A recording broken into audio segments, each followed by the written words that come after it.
കഴിഞ്ഞ ക്ലാസ്സില് നമ്മള് torque acting on a rectangular coil in a magnetic field, uniform magnetic field പഠിച്ചു. അതിന്റെ എക്സ്പ്രഷൻ നമ്മൾ എഴുതിക്കണത് torque tau equals B I A N sine theta എന്നാണ്.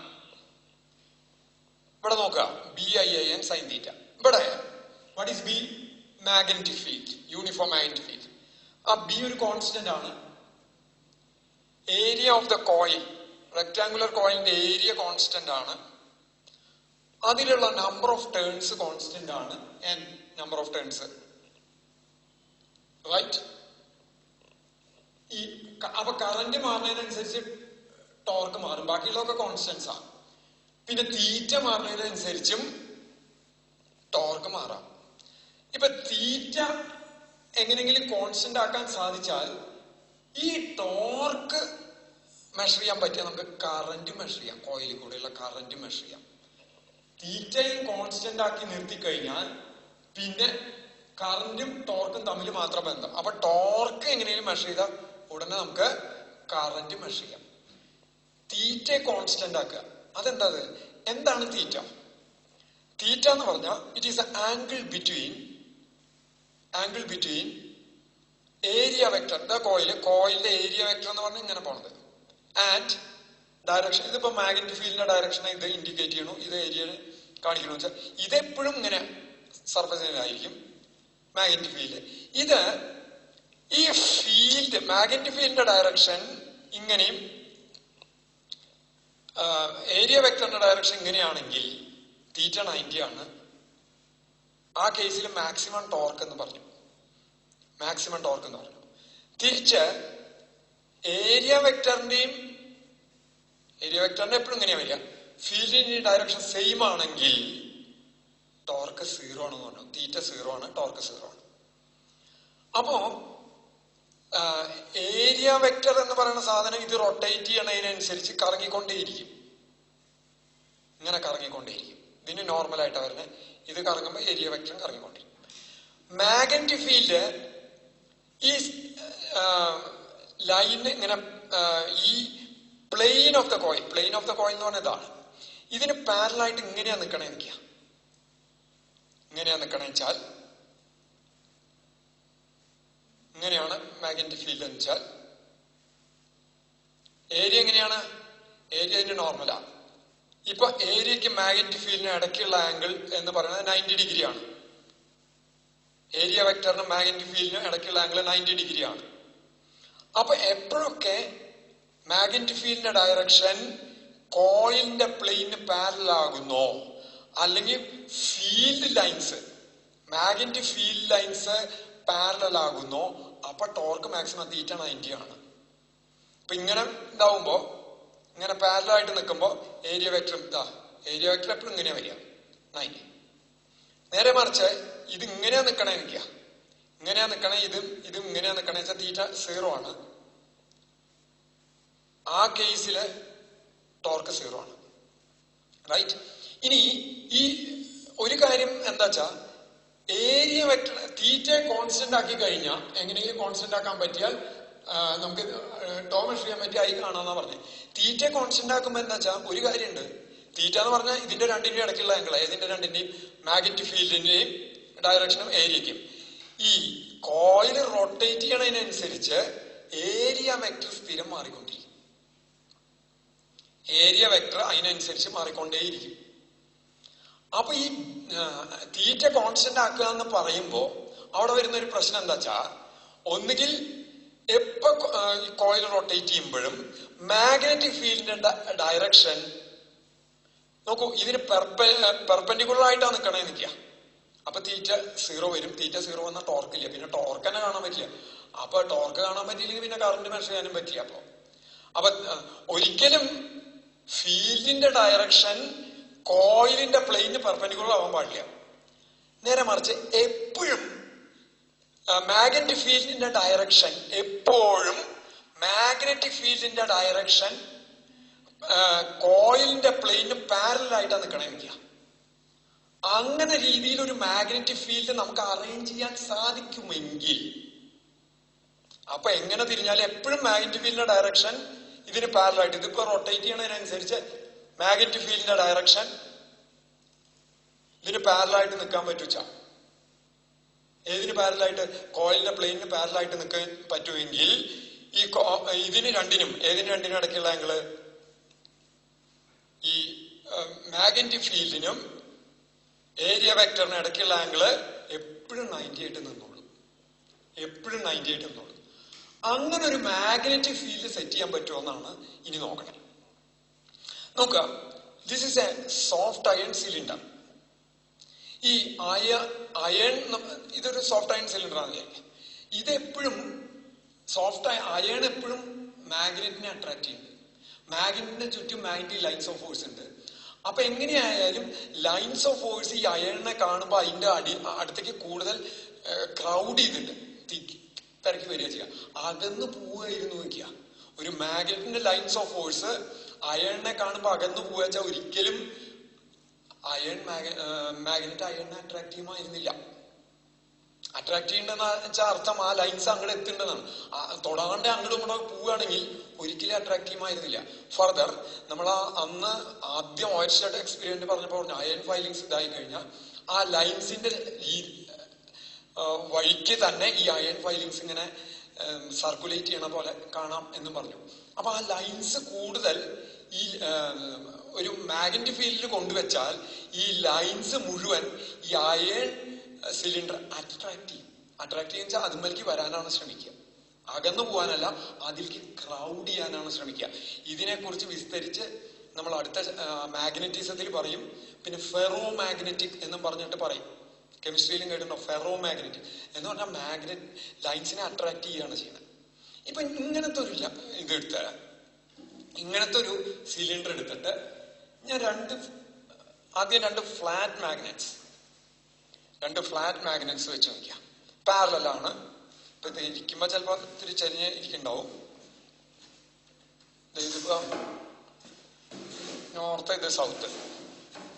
ഇത് പാരലായിട്ടായിരിക്കണ വെച്ചാൽ ഇവിടെയുള്ള ലൈൻസ് ശരിക്കും ഇവിടുന്ന് പാരലൽ ആൻഡ് ഈക്വലി സ്പേസ്ഡ് ആയിരിക്കും. കഴിഞ്ഞ ക്ലാസ്സിൽ പറയുണ്ടായി, ഇങ്ങനെ എടുത്ത് വെച്ച് കഴിഞ്ഞാൽ പാരലായിട്ട് വെച്ചാൽ എല്ലാം ഈക്വലി സ്പേസ്ഡ് ആയിരിക്കും. ഇതിന്റെ ഇടയിൽ ഞാൻ ഈ സിലിണ്ടറിനെ കൊണ്ടുവച്ചു നിൽക്കാം. ഈ സിലിണ്ടറിനെ കൊണ്ടുവച്ചാൽ ഇങ്ങനെ പാരലായിട്ട് പോകുന്ന ലൈൻസ് ഇതിലേക്ക് ഇങ്ങോട്ട് വരും. ഇതിലേക്ക് വന്നിട്ട് ഇതിൽ കൂടെയാണ് പിന്നെ ഇങ്ങോട്ട് പോകുന്നത്. കാരണം ഈ അയൺ ഇതിനെ അട്രാക്ട് ചെയ്യും. ഇതിന്റെ ഉള്ളിൽ ഇത് വെക്കാത്ത സമയത്ത് എയറാണ്. എയർ ആവുമ്പോൾ ശരിക്കും ലൈൻസ്, എയറിന് അങ്ങനെ ഒരു മാഗ്നറ്റിക് സ്വഭാവമൊന്നുമില്ല. മാഗ്നറ്റിക് ലൈൻസിനെ അട്രാക്ട് ചെയ്യുക അങ്ങനത്തെ സ്വഭാവം. നേരെ മറിച്ച് അയൺ വെച്ച് ഈ ലൈൻസിനെ അട്രാക്ട് ചെയ്യും. ഇതിന്റെ ഒരു ഫിഗർ ഇപ്പൊ ഞാൻ വരയ്ക്കുക വെച്ചാൽ, ഇവിടെ ഒരു ഫിഗർ വരയ്ക്കുക വെച്ചാൽ, ഇപ്പൊ അതാ ഇത് ഒരു ഫ്ലാറ്റ് മാഗ്നറ്റ് ആൻഡ് ഇവിടെ സൗത്ത്. അപ്പൊ ഈ കാണിക്കണത് എന്ന് പറയുന്നത് ഇത് ഇങ്ങനെ വെച്ചിട്ട് ഇതിങ്ങനെ വെക്കുന്ന ഒരു ഫിഗറാണ് ഞാൻ വരയ്ക്കാൻ ഉദ്ദേശിക്കണത്. ഇങ്ങനെ ഇതാണ് കാണിക്കണത്. അപ്പൊ ഇതിന്റെ നടുക്ക് ഈ സിലിണ്ടർ ഇങ്ങനെ വെച്ചാ ഇവിടുന്ന് ഈ ലൈൻസ് ഇങ്ങോട്ട് വരും. ലൈൻസ് ഇങ്ങോട്ട് വന്നിട്ട് എന്നിട്ടാണ് അത് ഇങ്ങോട്ട് പോവുക. ഇവിടുന്ന് ലൈൻസ്, ഇവിടുത്തെ ഒരു ലൈൻ ഇങ്ങനെ വരും, ഇവിടുത്തെ ഒരു ലൈൻ ഇങ്ങനെ വരും, ഇവിടുത്തെ ലൈൻ ഇങ്ങനെ വരും, ഇവിടുത്തെ ലൈൻ ഇങ്ങനെ വരും, ഇവിടുത്തെ ലൈൻ ഇങ്ങനെ വരും, ഇവിടുത്തെ ലൈൻ ഇങ്ങനെ വരും. ഇനി ഇതിങ്ങനെ പോയിട്ട് ഇങ്ങോട്ട് കിടക്കും. ഇത് ഇങ്ങോട്ട് പോയിട്ട് ഇങ്ങോട്ട് വരും. ഇവിടുന്നുള്ളത് ഇങ്ങനെ വന്ന് ഇങ്ങോട്ട് വരും. ഇത് നേരെ തന്നെ പോവും. ഇതിങ്ങനെ വന്ന് ഇങ്ങോട്ട് പോവും, ഇങ്ങോട്ട് വരും, ഇങ്ങനെ വരും. ഈ വരുന്നത് ഇങ്ങനെ വന്ന് ഇങ്ങോട്ട് പോവും. ഇങ്ങനെയാണ് വരിക. പക്ഷെ ഇപ്പൊ എന്താ വെച്ചാ ഈ ലൈൻസ് ഒന്നും സർഫസിന് നോർമൽ അല്ല. ഈ ഒരെണ്ണം മാത്രമേ നോർമൽ ആയിട്ടുള്ളൂ. ബാക്കിയുള്ളവർ ചെരിഞ്ഞൊക്കെ വരണേ. ഈ ലൈൻസിനെ ശരിക്കും നോർമൽ ആക്കാൻ വല്ല വഴിയുണ്ടോ? അങ്ങനെ ആലോചിക്കുമ്പോ ഈ ഫ്ലാറ്റ് ആയിട്ടുള്ളതിന് പകരം ഞാൻ ഇങ്ങനെ കോൺകേവ് ഷേപ്ഡ് ആയിട്ടുള്ള ഈ മാഗ്നറ്റിന്റെ ഈ ഭാഗം ഇങ്ങനെ കട്ട് ചെയ്തെടുത്തു നിൽക്കാം. കോൺകേവ് ഷേപ്പ് ആക്കാൻ കുഴിഞ്ഞ് ഒരു സർക്കിളിന്റെ ഒരു ഇതിന്റെ ഇതില് ഇങ്ങനെ കട്ട് ചെയ്തു നിൽക്കാം. ഇങ്ങനെ വെച്ച് നിൽക്കാം. ഇതിന്റെ നടുക്കാണ് ഈ ഇതിനെ വെക്കണേന്ന് വെച്ചാൽ റൈറ്റ്. അപ്പൊ ഓരോ ഭാഗത്തു നിന്നും പുറപ്പെടുന്ന ലൈൻസ് സർഫസിന് നോർമൽ ആയിരിക്കും. ഞാൻ ഇങ്ങനെ ഇതിനെ വെച്ചിട്ട് ഇതിന്റെ നടുക്ക് ഈ സിലിണ്ടർ ഇങ്ങനെ വെക്കുന്ന ഒരു ഫിഗർ വരയ്ക്കാൻ നോക്കാം. ആ ഫിഗർ വരയ്ക്കാം. ഇങ്ങനെ വെച്ചിട്ട് ഇതിങ്ങനെ വെക്കുന്നത്, അപ്പൊ ഇതിന്റെ സർഫസിലേക്ക് എന്താ ഉണ്ടാവണേ എന്നുള്ളതിന്റെ ഒരു ഫിഗറ വരയ്ക്കണേ നിൽക്കാം. ആ ഫിഗറ വരയ്ക്കണേ വെച്ചാൽ ഇതിന് പകരം ഇപ്പൊ എന്താ ഉണ്ടായത്, ഇതേ സാധനം തന്നെ ഇതേത് തന്നെ ഇങ്ങനത്തെ ഒരു മാഗ്നറ്റ് ഇങ്ങനെ വെച്ച ഇത് വെച്ചു, ഇവിടുന്ന് ഇങ്ങടും വെച്ചു. അപ്പൊ ഇത് കംപ്ലീറ്റ് ചെയ്ത ഒരു സർക്കിൾ കിട്ടും. അല്ലെങ്കിൽ ഇതിങ്ങനെ ഇങ്ങനെ ഇങ്ങനെ. അപ്പൊ ഇതിന്റെ ഉൾഭാഗം ഇത് ചേർത്ത് വെച്ച ഇതിന്റെ ഉള്ളിൽ ഒരു സിലിണ്ടറാ. അതിന് സിമെട്രിക് ആയിട്ടാണ് വേറൊരു സിലിണ്ടർ ഇതിന്റെ നടുക്ക് വെക്കണത്. രണ്ടിന്റെ സെന്റർ ഒന്ന് തന്നെയാണ്. അങ്ങനെയാണ് വെക്കുന്നത്. അപ്പൊ ഇത് ഞാൻ ഇതിന്റെ നടുക്ക് ഇങ്ങനെ വെച്ച് കഴിഞ്ഞാൽ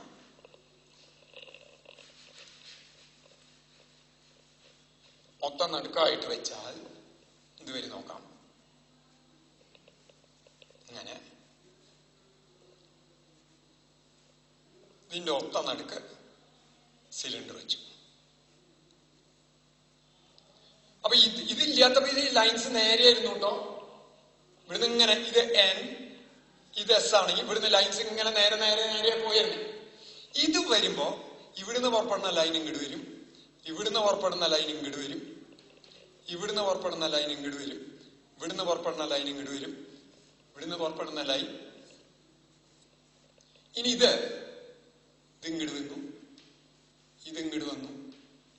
ഇതിന്റെ ഉള്ളിൽ കൂടെ പോകണ്ടാവും, ഇതിന്റെ ഉള്ളിൽ കൂടെ ഗ്രൗണ്ട് ചെയ്യും. എന്നിട്ട് തന്നെയാണ് ഈ പറഞ്ഞത്.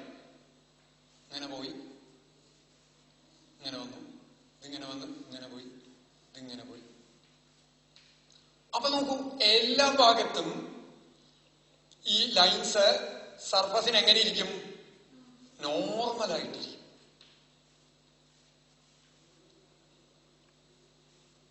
നോർമലായിട്ടിരിക്കും.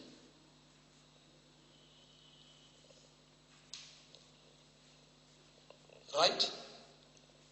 അപ്പൊ അങ്ങനത്തെ ഒരു മാഗ്നറ്റിക് ഫീൽഡ് ഇതിന്റെ ഈ വരച്ചതിന്റെ പിക്ചർ എന്ന് പറഞ്ഞാൽ ഇതിങ്ങനെ വെച്ച് ഇങ്ങനെയുള്ളതാണ്. അതായത് ഓരോ പോയിന്റിൽ നിന്നും ലൈൻസ് വരും ഇങ്ങനെ ഇങ്ങനെ. ഇത് സൗത്ത് ആണെങ്കിൽ ഇങ്ങനെ ഇവിടുന്ന് ഇങ്ങോട്ട് ലൈൻസ് ഇങ്ങനെ ഇങ്ങനെ ഇങ്ങനെ ഇങ്ങനെ ഇങ്ങനെ വരും. സർഫസിന് നോർമൽ ഇങ്ങനെ വെച്ചതിന്റെ ഫിഗറാണ് ഈ വരച്ചിരിക്കുന്നത്. ഈ മാഗ്നറ്റിക് ഫീൽഡ്, അതായത് ഈ ഇങ്ങനത്തെ ഒരു കോൺകേവ് ഷേപ്ഡ് മാഗ്നറ്റ്സ് ഉണ്ടാക്കുന്ന മാഗ്നറ്റിക് ഫീൽഡ്. എങ്ങനെ മാഗ്നറ്റിക് ഫീൽഡ്? സിലിണ്ടർ വെക്കും വേണല്ലോ. വെറുതെ ഒരു ഇങ്ങനെ കോൺകേവ് ഷേപ്ഡ് വെച്ച് കഴിഞ്ഞാൽ ഇവിടുന്ന് ലൈൻസ് ഇങ്ങനെ ഉണ്ടാവുള്ളൂ, സ്ട്രെയിറ്റ് ആയിരിക്കും. സിലിണ്ടർ വെച്ചാൽ മാത്രമേ ഇങ്ങനെ വരുള്ളൂ. സിലിണ്ടറിന്റെ പുറത്തുള്ള മാഗ്നറ്റിക് ലൈൻസ് ഇതിന് നോർമൽ ആയിരിക്കും. വേറെ രീതി പറഞ്ഞാൽ നമുക്ക് തോന്നുന്നത് ഇതിന് സെന്ററിലേക്ക് ഡയറക്റ്റ് ചെയ്തിട്ടാണ് എല്ലാം വരുന്നത്. Such a magnetic field can be called as radial magnetic field. Radial magnetic field produce ചെയ്യാൻ കോൺകേവ് ഷേപ്ഡ് മാഗ്നറ്റ്സ് മാത്രം പോരാ, മറിച്ച് അതിന്റെ ഒത്ത നടുക്ക് ഒരു കോൺസെൻട്രിക് ആയിട്ട് ഒരു സിലിണ്ടർ കൂടി വേണം. എങ്ങനത്തെ സിലിണ്ടർ വേണം? മരത്തിന്റെ സിലിണ്ടർ പോരാ, മരം വികർഷിക്കുകയുള്ളൂ, ലൈൻസ് അതിലേക്ക് അട്രാക്ട് ചെയ്തെടുക്കില്ല. അയേണ്ട ഒരു സിലിണ്ടർ അല്ലെങ്കിൽ മാഗ്നറ്റിക് സബ്സ്റ്റൻസിന്റെ ഒരു സിലിണ്ടർ വെച്ചാ, ഫെറോമൈൻ്റെ സിലിണ്ടർ വെച്ചാ ആ ലൈൻസ് മുഴുവൻ അതിന്റെ സർഫസിലേക്ക് നോർമലായിട്ട് വന്ന് ചേരും. നോട്ട് ചെയ്യണം, ഇതിന്റെ സെന്ററിൽ കൂടെ പാസ് ചെയ്യുന്ന ലൈനും ഈ സിലിണ്ടറിന്റെ സെന്ററിൽ കൂടെ പാസ് ചെയ്യുന്ന ലൈനും ഇതിന്റെ സെന്ററിൽ കൂടെ പാസ് ചെയ്യുന്ന ലൈനും സെയിം ആയിരിക്കണം. ആക്സിസുകൾ സെയിം ആയിരിക്കണം എന്നർത്ഥം. റൈറ്റ്. ഇങ്ങനെ വെച്ച് കഴിഞ്ഞാൽ നമുക്ക് ആ ലൈൻസ്, ഫീൽഡ് ലൈൻസ് എപ്പോഴും ഈ സർഫസിന് നോർമലായിട്ട് വരും. അങ്ങനെയുള്ള ഒരു സിലിണ്ടർമലാണ് ഞാൻ നേരത്തെ പറഞ്ഞ റെക്ടാങ്കുലർ കോയിൽ വൂണ്ടിയണെന്നിരിക്കാം. ഇതൊരു സോഫ്റ്റ് അയൺ സിലിണ്ടർ. ഇതുമ്മ ഞാൻ ഒരു റെക്ടാങ്കുലർ കോയിൽ, ദാ മെനി ടേൺസ്, ഇങ്ങനെ പൂണ്ടിയത് ഇങ്ങനെ വന്ന് ഇങ്ങനെ എടുത്ത് ഇപ്പൊ റെക്ടാങ്കുലർ ഷേപ്പ് അല്ലേ, നോക്കൂ, ഇങ്ങനെ വന്നു, ഇങ്ങനെ വന്നു, ഇങ്ങനെ വന്നു, ഇങ്ങനെ വന്നു, റെക്ടാങ്കുലർ ഷേപ്പ്. ഇത് പൂണ്ടിയതൊക്കെ നയിക്കാം.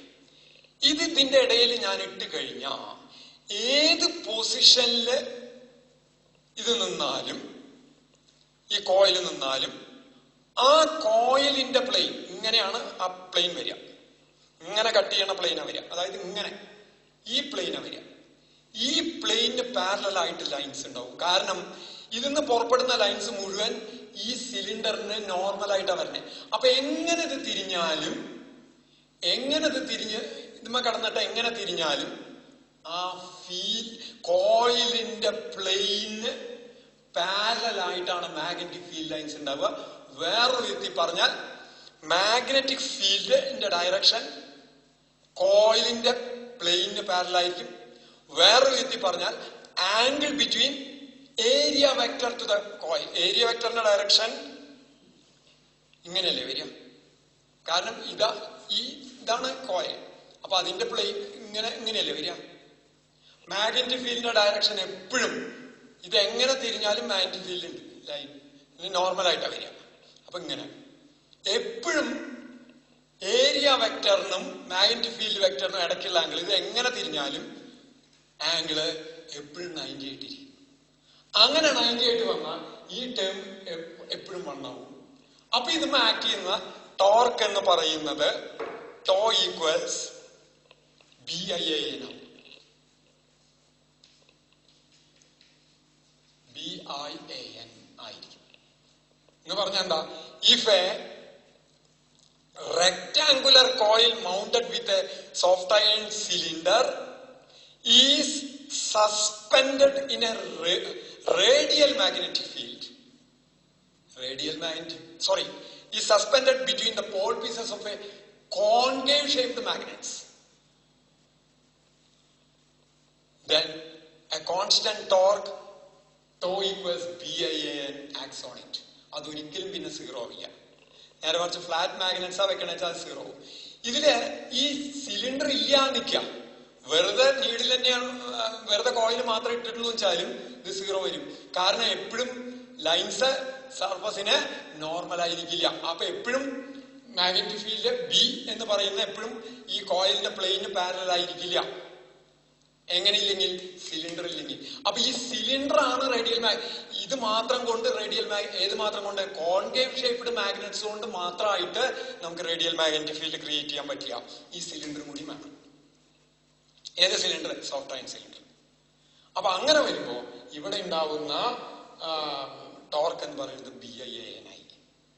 ഈ ടോർക്ക് മെഷർ ചെയ്യാൻ പറ്റില്ല. ഇനി നോക്കൂ, ഇവിടെ ബിയും എയും എന്നും കോൺസ്റ്റന്റ് ആണ്. ടോർക്ക് മെഷർ ചെയ്യാൻ പറ്റുകയെന്ന് വെച്ചാൽ നമുക്ക് കറന്റ് കാണാം. ടോർക്ക് മെഷർ ചെയ്യാൻ എന്താ ചെയ്യണ വെച്ചാൽ ഇതാണ് കറന്റ്. ഇത് വയർ, ഇത് കോയിൽ മലിക്കുള്ള വയറാണ്. അതായത് ഇങ്ങനെ വൂണ്ടി ഒരു വയറാണ് ഇങ്ങനെ നിൽക്കണേ. ഒരു വയർ അടിയിലേക്ക് ഉണ്ടാവും. ഈ വയർ എടുത്തിട്ട് ഞാൻ നേരെ ഒരു സ്പൈറൽ സ്പ്രിംഗിലേക്ക് കണക്ട് ചെയ്യാൻ നിൽക്കാം. Spiral spring. അപ്പൊ ഇത് തിരിയുമ്പോ സ്പൈറൽ സ്പ്രിംഗ് ട്വിസ്റ്റഡ് ആവും, പിരിയും. റൈറ്റ്? ആ സ്പൈറൽ സ്പ്രിങ്ങിന് 1 ഡിഗ്രി കണ്ട് അല്ലെങ്കിൽ യൂണിറ്റ് ട്വിസ്റ്റ് കൊടുക്കാൻ 1 ഡിഗ്രി കണ്ട് ട്വിസ്റ്റ് ചെയ്യാൻ വേണ്ട ടോർക്ക് K ആണെന്ന് വിചാരിക്കാം. K. റൈറ്റ്? ഇതാണല്ലോ സ്പൈറൽ സ്പ്രിങ്ങിനെ തിരിപ്പിക്കുന്നത്. ഏത്? BIAN. ഇതിങ്ങനെ സസ്പെൻഡ് ചെയ്താൽ അതുമ്പോ BIAN എന്നുള്ളൊരു ടോർക്ക് ആക്ട് ചെയ്യുന്ന പറഞ്ഞേ. ആ ടോർക്കാണല്ലോ ഇതിനെ തിരിപ്പിക്കുന്നത്. ആ തിരിപ്പിക്കല് കാരണം ഇത് ആൽഫ ഡിഗ്രി തിരിഞ്ഞു നിൽക്കാം. അപ്പൊ സ്പൈറൽ സ്പ്രിങ്ങും ആൽഫ കണ്ട് തിരിയും. യൂണിറ്റ് ആംഗിൾ തിരിക്കാൻ വേണ്ട ടോർക്ക് K ആണ് സ്പൈറൽ സ്പ്രിങ്ങിന്. അപ്പൊ ആൽഫ ആംഗിൾ തിരിപ്പിക്കാൻ വേണ്ട ടോർക്ക് K ആൽഫ അല്ലേ വരിക. ഇതെന്തിന് ഈക്വൽ ആയിരിക്കും? ഇതാരാ ഇങ്ങനെ ഒരു ഇതുണ്ടാക്കിയ? BIAN അല്ലേ? ഇതല്ലേ ഇതിനെങ്ങനെ തിരിപ്പിച്ചേ? ഇനി നോക്കൂ, K ആ സ്പ്രിങ്ങിന്റെ വാല്യൂ, അതൊരു കോൺസ്റ്റന്റ് ആ. 1 യൂണിറ്റ് തിരിക്കാൻ വേണ്ട ടോർക്ക് ആ സ്പ്രിങ്ങിന്റെ മെറ്റീരിയൽ, ആ സ്ട്രക്ചറിനെ ഡിപ്പെൻഡ് ചെയ്യുന്നതാണ്. അതൊരു കോൺസ്റ്റന്റ് ആണ്. B കോൺസ്റ്റന്റ് ആണ്, A കോൺസ്റ്റന്റ് ആണ്, N കോൺസ്റ്റന്റ് ആണ്. അപ്പൊ ആൽഫ കണ്ടാൽ നമുക്ക് ഐ കാണാം. ആൽഫ കണ്ടാൽ ഐ കാണാം, റൈറ്റ്?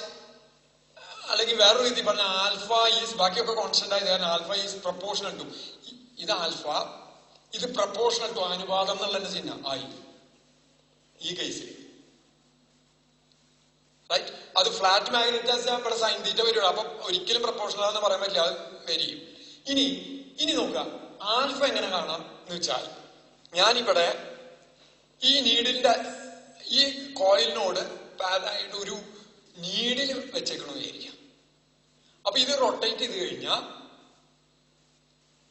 ഈ നീഡിൽ തിരിയും. നീഡിൽ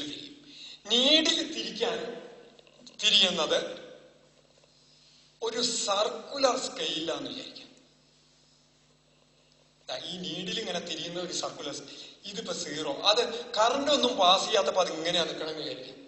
ഇപ്പൊ മാഗ്നറ്റ്സ് ഇങ്ങനെ വരും കേട്ടോ, ഇങ്ങനെയും വരും. ഇതെങ്ങനെ വരും മാഗ്നറ്റ്? അപ്പുറം അതിന്റെ അപ്സൈഡ് പിക്ചർ ആവട്ടെ 0. കറന്റ് പാസ് ചെയ്യുമ്പോ BI ആക്ട് ചെയ്ത് തിരിയുമ്പോ എത്ര ആംഗിൾ തിരിഞ്ഞു, ആ ആംഗിൾ ഇവിടെ മെഷർ ചെയ്ത് എഴുതാം. മെഷർ ചെയ്തപ്പോ 10 ഡിഗ്രി, 20 ഡിഗ്രി, 30 ഡിഗ്രി, അങ്ങനെ 10 ഡിഗ്രി ആൽഫയ്ക്ക് കറസ്പോണ്ടിങ് ആയിട്ട് ഐ മെഷർ ചെയ്തുകൂടെ? കാരണം ബാക്കി എല്ലാ ടേംസ് അറിയാലോ, BANK അറിയാം. 10 ഡിഗ്രി ആൽഫയ്ക്ക് കറസ്പോണ്ടിങ് ആയിട്ടുള്ള ഐ, ആ വാല്യൂ ഇവിടെ എഴുതി. 20 ഡിഗ്രിക്ക് കറസ്പോണ്ടിങ് ആയിട്ടുള്ള കറണ്ടിന്റെ വാല്യൂ എഴുതി. 30 ഡിഗ്രിക്ക് കറസ്പോണ്ടിങ് ആയിട്ടുള്ള വാല്യൂ എഴുതി. അങ്ങനെ എഴുതി വരുമ്പോ ഇത് തിരിഞ്ഞ് ഏതിൽ നിൽക്കണു, അവ കറണ്ടിന്റെ വാല്യൂ ഡയറക്റ്റ് ആയിട്ട് നമുക്ക് മെഷർ ചെയ്തൂടെ? ഇങ്ങനെയാണ് നമുക്ക് ഇങ്ങനെ കറണ്ട് നമുക്ക് മെഷർ ചെയ്യാം കൃത്യമായി. ഇതാണ് ശരിക്കും പറഞ്ഞ ഒരു moving coil galvanometer. Current detect ചെയ്യാനും മെഷർ ചെയ്യാനും ഉപയോഗിക്കുന്ന മൂവിങ് കോയിൽ ഗാൽവനോമീറ്റർ ഇതാണ്. ഇതിനെയാണ് നമ്മൾ അമ്മീറ്റർ ആയിട്ടും വോൾട്ട് മീറ്റർ ആയിട്ടും കഴിഞ്ഞ ചാപ്റ്ററിൽ കൺവെർട്ട് ചെയ്തത്. അപ്പൊ അതിന്റെ പ്രിൻസിപ്പിൾ എന്താ വെച്ചാൽ, when A rectangular coil is suspended in A radial magnetic field. Radial magnetic field എന്ന് പറയുമ്പോൾ അവിടെ 2 കാര്യങ്ങൾ മസ്റ്റാണ്. ഏതൊക്കെയാണ്? ഒന്ന് കോൺകേവ് ഷേപ്ഡ് മാഗ്നറ്റ്സും പിന്നെ ആ സോഫ്റ്റ് അയൺ കോറും. ഇതിൽ ഏതെങ്കിലും ഒന്നില്ലെങ്കിൽ റേഡിയൽ മാഗ്നറ്റിക് ഫീൽഡ് ഉണ്ടാവില്ല. Suspended in A radial magnetic field, a constant torque tau equals BIN acts on it, which rotates the coil, which in turn rotates the spring, and we can measure the torque on the spring, K alpha. Knowing the value of BAN, we can find the current, right? ഇങ്ങനെയാണ് നമ്മളത് measure ചെയ്യണത്. നോക്കൂ, അപ്പൊ ഇത് വെച്ചിട്ട് ഇനി നമുക്ക് പഠിക്കാനുള്ള മൂവിങ് കോയിൽ ഗാൽവനോമീറ്ററിന്റെ കൺസ്ട്രക്ഷൻ ഇതന്നെ. ഏതാണ്ട് കൺസ്ട്രക്ഷന്റെ ബേസ് ഒക്കെ പറഞ്ഞു കഴിഞ്ഞു, പ്രിൻസിപ്പിളും പറഞ്ഞു കഴിഞ്ഞു. ഇനി അതിന്റെ ഒരു കോമ്പാക്ട് ചുരുക്കി ആയിട്ടുള്ള ഒരു രൂപം, എങ്ങനെയാണ് അത് മെഷർ ചെയ്യണം, ഏറ്റവും ഒതുക്കി ചുരുക്കിയിട്ടുള്ള രൂപം നമുക്ക് അടുത്ത ക്ലാസ്സിൽ ഡിസ്കസ് ചെയ്യാം. അതിനെ കാണിച്ചു തരും, ഡിസ്കസ് ചെയ്യുകയും ചെയ്യാം. തൽക്കാലം ഇവിടെ നിർത്താം.